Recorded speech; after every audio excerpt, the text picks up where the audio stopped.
So Batabile Dlamini is the Minister of Women, and she's doing a fantastic job and has raised the bar. And that is a direct quote. Quote from President Cyril Ramaphosa during an interview on Talk Radio 702 last night with Xolani Kwala. Now, do you agree with this statement that was reportedly made by the President during that interview? Do you believe that Batabile Dlamini is the minister who is doing a fantastic job and has raised the bar in her portfolio? Write to us at Morning Live, SABC, hashtag Morning Live. That's what we're asking you. Batabile Dlamini, the Minister of Women. So it should be quite an interesting reaction we're getting there. So it's been quite a busy day on Twitter. I don't know, we're going to do the trending topics now? Should we move on to those? Yeah. Oh no, first stories of the day. All right, so let's have a look at the big ones. I mean, we may be on holiday mode, but no one else seems to be, because here's our first one we're looking at. At least 3 Limpopo municipalities are expected to hold special council sittings to appoint acting mayors following the recent resignations of mayors implicated in a VBS saga. Also, the Pan-Africanist Congress of Azania, that's the PAC, they begin their national conference in the Northern Cape today.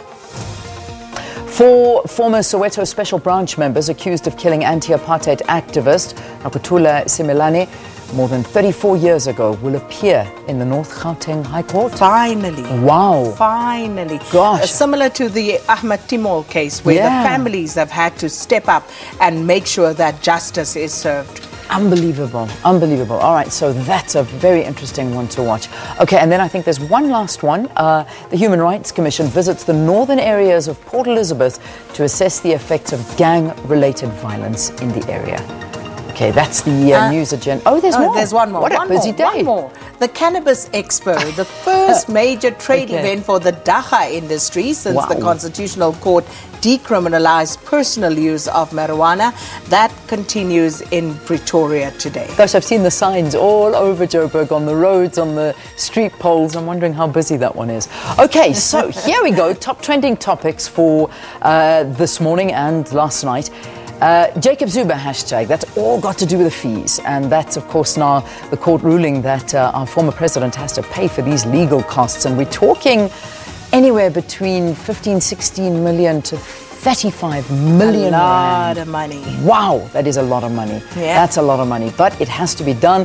He also has to pay the legal costs of the DA that brought that forward. In fact, we're going to be talking to the DA in the next hour. You're going to be having a whole panel of guests looking forward to that. Respond and unpack that particular situation. So we'll park it for now, because Leanne and her guests will give you more on that. That's hashtag Jacob Zuma. And then hashtag Ndalo Media.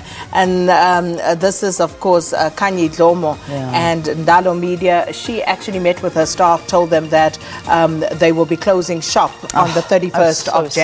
Sad. The online platform, I think, will go on until the end of March. Yeah. But she has said to them that this is the end.